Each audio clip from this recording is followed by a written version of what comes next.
আসসালামু আলাইকুম, কেমন আছেন সবাই? আশা করি ভালো আছেন।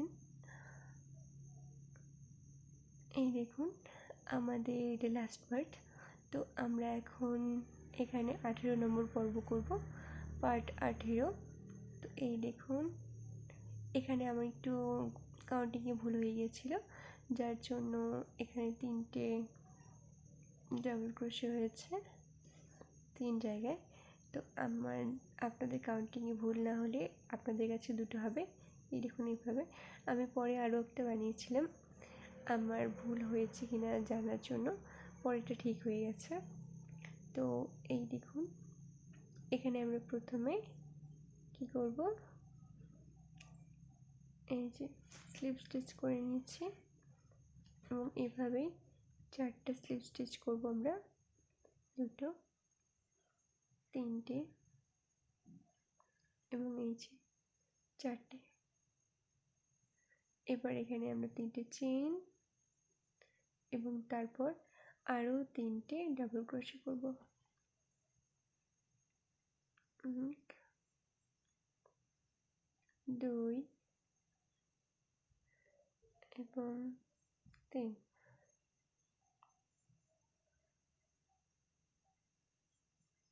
তারপর একটা চেইন করে নিচ্ছি এবং এরপর এই যে আমরা টেবিল ক্রোশেগুলো করেছিলাম সেই প্রত্যেকটার মাথায় একটা করে ডাবল ক্রোচেট হবে। এই দেখুন এখানে একটা ডাবল ক্রোচেট করে ফেললাম। এরপর আমরা 2টো চেইন করব, 1 2, 2টো চেইন এবং তার পরেরটার মাথায় আবার আরও একটা ডাবল ক্রোশে করব। এভাবে পুরোটা রিপিট করব, 2টো চেইন, একটা ডাবল ক্রোশে।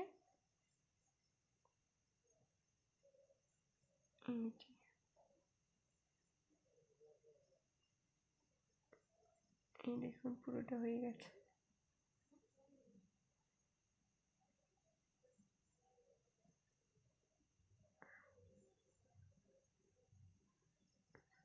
এই দেখুন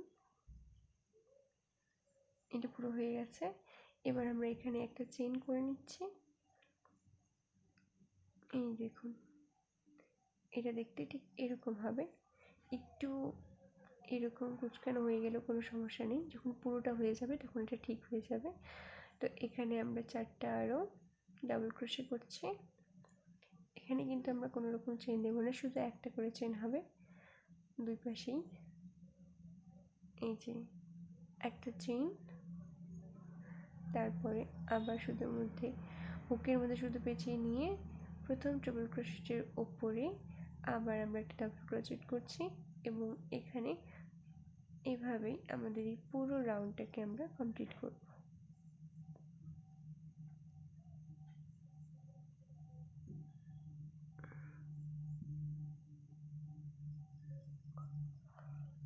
এই দেখুন আমাদের পুরোটা হয়ে গেছে।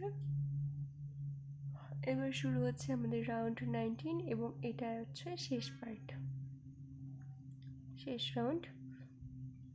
এই জন্য প্রথমে আমাদেরকে এখানে করতে হবে হাফ ডাবল ক্রোশে। প্রথমে আমরা 4টা হাফ ডাবল ক্রোশে করে নেব এবং তারপরে এই যে গ্যাপটা রয়েছে এখানেও একটা হাফ ডাবল ক্রোশে করলাম এবং এরপর আমরা এখানে কিন্তু 3টে চেইন করব, 3টে চেইন। তারপর এই যে এখানে হাফ ডাবল ক্রোশেটের মাথায় আমরা স্লিপ স্টিচ দিয়ে যুক্ত করে দেব। এই তারপর আবার হুকের মধ্যে সুতো নিলাম এবং আরও একটা হাফ ডাবল ক্রোশেট করব। এইভাবে এটা হয়ে গেল এবং এরপর আবার সুতো নিলাম, পরের গ্যাপটা থেকে আবার একটা হাফ ডাবল ক্রোশেট, 3টে চেইন। এখন আমরা 3টে চেইন করছি, 3। তারপর এই যে হাফ ডাবল ক্রোশেটের মাথায় আরও আমরা স্লিপ স্টিচ দিয়ে যুক্ত করে দেব।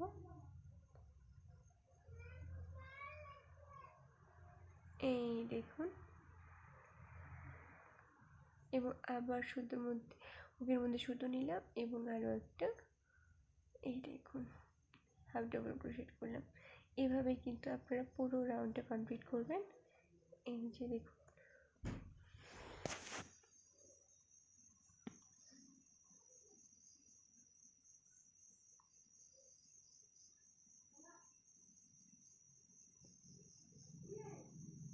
প্রতিটা গ্যাপে কিন্তু দুটো করে হাফ ডাবল ক্রোশেট হবে এবং দুটো হাফ ডাবল ক্রোশেটের মাঝখানে 3টে চেন হবে। ঠিক আছে, এইভাবে এই যে হাফ যে মান্ডালা যে স্টাইলটা রয়েছে এটাকে কমপ্লিট করবেন এবং মাঝখানে যে 4টি করে ডাবল ক্রোশেট রয়েছে সেখানে শুধুমাত্র 4টে হাফ ডাবল ক্রোশেট করে এই রাউন্ডটাকে কমপ্লিট করে দেবেন।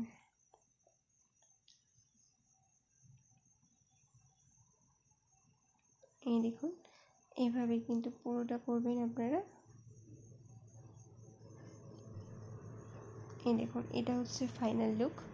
Thank you.